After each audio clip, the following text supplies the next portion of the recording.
नया स्टूडेंट जो कि अभी प्रैक्टिकल एग्जामिनेशन में जा रहा है, he is attending the practical exam from 11th March. Already one practical done, biology done, अभी physics chemistry and another subject will come.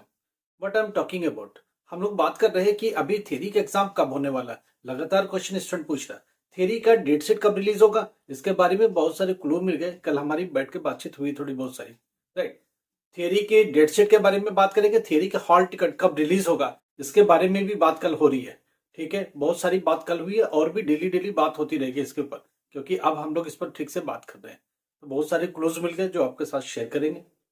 Student की लगातार क्वेश्चन है कि आखिर में थियरी का एग्जाम होगा कब. हॉल टिकट प्रैक्टिकल का तो दे दिया, थियरी का देगा कब. एक्चुअल में एग्जाम कब से होने वाला है और कब जाके फिनिश हो जाएगा. कहीं ऐसा तो नहीं रिजल्ट लेट हो जाएगा. अगर लेट होगा उस कंडीशन में जो बच्चे एडमिशन लेने वाले हैं या जिन्होंने तैयारी कर रखी कॉलेज के साथ या यूनिवर्सिटी के साथ प्री बुकिंग कर चुके हैं या पहले से अपनी सीटें रिजर्व कर चुके हैं किसी भी स्ट्रीम में, ऐसे बच्चों का क्या होगा, वो कैसे इसको करेंगे, कैसे इसको आगे बढ़ाने वाले, ये ढेरों क्वेश्चन स्टूडेंट का है.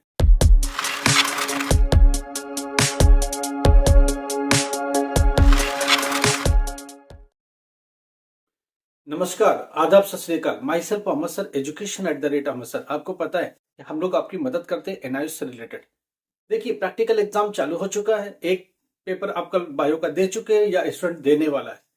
होता क्या, प्रैक्टिकल में आज एक डेट है तो अगला भी डेट मिलेगा. फर्स्ट डे को कम से कम स्कूल क्या करता है, 2 दिन जरूर देता है. नेक्स्ट डे भी देगा या उसके आगे भी दे सकता है. इसलिए इन चीजों को ध्यान रखिएगा.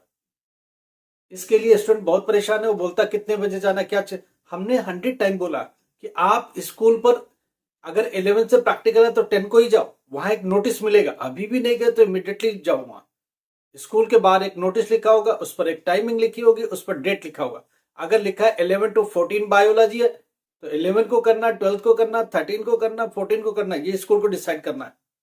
तो स्कूल तो जाओ ताकि आपको पता तो चले.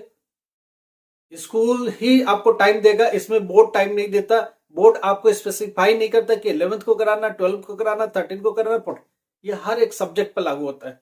कौन सा डेट, कौन सी टाइमिंग, ये स्कूल डिसाइड करता है. आप इन चीजों का ध्यान रखिएगा.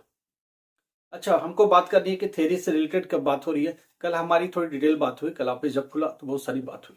हम लोग बैठे ऑफिस में डिस्कस कर रहे थे कि एक्चुअल में जो डेट शीट है वो कब आएगी. स्टूडेंट को न्यू वर्क फैलाया जा रहा है, ये आ गया, वो आ गया, अभी नहीं आया. आएगा कब?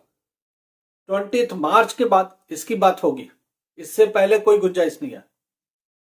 20 मार्च के बाद इस पर बात होगी. इसका मतलब ये है कि 20 से भी लेट होने वाला थ्योरी का डेट शीट. तो एक बात दिमाग में रख लीजिए, अभी तक नहीं आया. 20 मार्च के बाद ही इस पर बात होगी, राइट. और क्लैरिफाई कल करेंगे. थोड़ी और बातचीत हो रही है, वो लोग बैठ के एक मीटिंग कर रहे हैं, कंसेंसस अपने डेवलप कर रहे हैं कि कब कराना, कैसे कराना. इसीलिए इनको सीक्रेट रखा हुआ. नहीं तो हमेशा क्या होता था, प्रैक्टिकल थ्योरी दोनों का डेट शीट एक साथ आता था. फर्स्ट टाइम ऐसा हुआ कि सिर्फ इन्होंने प्रैक्टिकल की डेट शीट दे दी और चुप बैठ गए. थोड़ा वेट करो, कल और क्लैरिफाई होगा तो कल मैं फिर एक ब्लॉग के साथ आऊंगा और आपको स्पेसिफाई करूंगा. पहली बात क्लियर हो गई, 20 तारीख तक डेट शीट नहीं आने वाली है तो अभी बिल्कुल चुपचाप बैठ जाओ. प्रैक्टिकल पर फोकस करो. जिनका प्रैक्टिकल्स है 12th क्लास बिल्कुल छोड़ना नहीं, 10th क्लास भी छोड़ना नहीं, और जिनको अच्छे मार्क्स चाहिए वो प्रैक्टिकल जरूर ज्वाइन करें. हाँ, एक स्टूडेंट का क्वेश्चन है, मेरा तो SYCT लिखा हुआ था. लास्ट एग्जाम में जो रिजल्ट आया, SYCT still yet to be clear theory exam. जिनका SYCT लिखा है उनको फिर से प्रैक्टिकल देने की कोई जरूरत नहीं है. 12th क्लास की बात हो रही है. अगर 10th क्लास में किसी भी सब्जेक्ट में फेल हुए हो और उसमें प्रैक्टिकल है तो आपको प्रैक्टिकल भी देना है और थियरी भी देना है.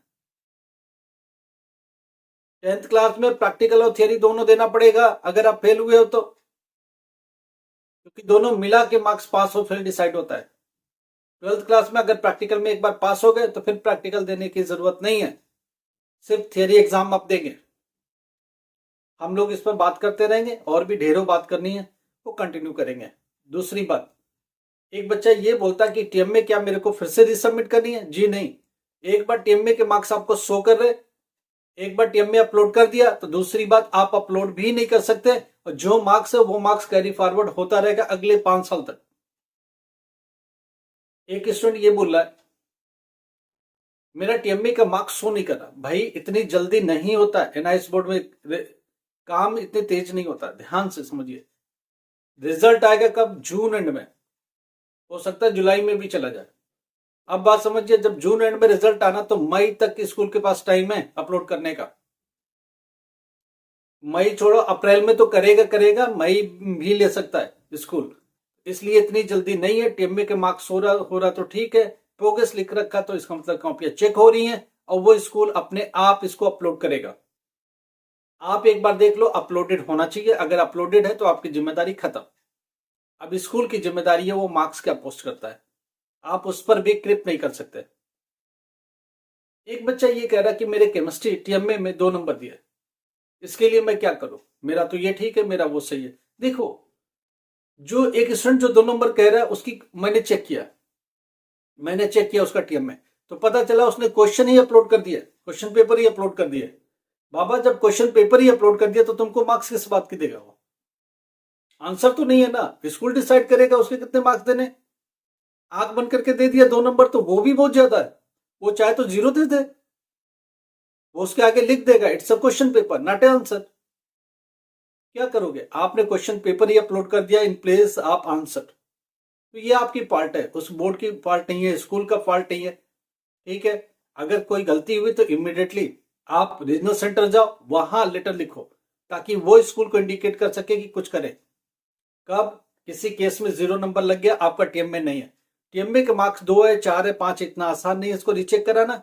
आपको पता है कि एक रीचेक का एग्जाम होगा, अब तक रिजल्ट नहीं आया, स्टूडेंट इस पर भी क्वेश्चन पूछ रहा है रीचेक का रिजल्ट कब आएगा? बाबा, रीचेक में कोई चेंज नहीं है, रीचेक के सहारे मत बैठो, रीचेक का कुछ भी मिलने वाला है नहीं, किसी को भी बेनिफिट नहीं मिलने वाला। इसीलिए बोर्ड आराम से बैठा है, आराम से देगा मार्च एंड तक।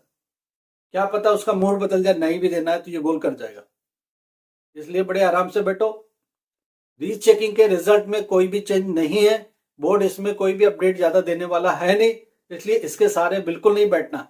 पेपर अप्लाई किया है अप्रैल में तो उस पर फोकस करो। Thank you so much.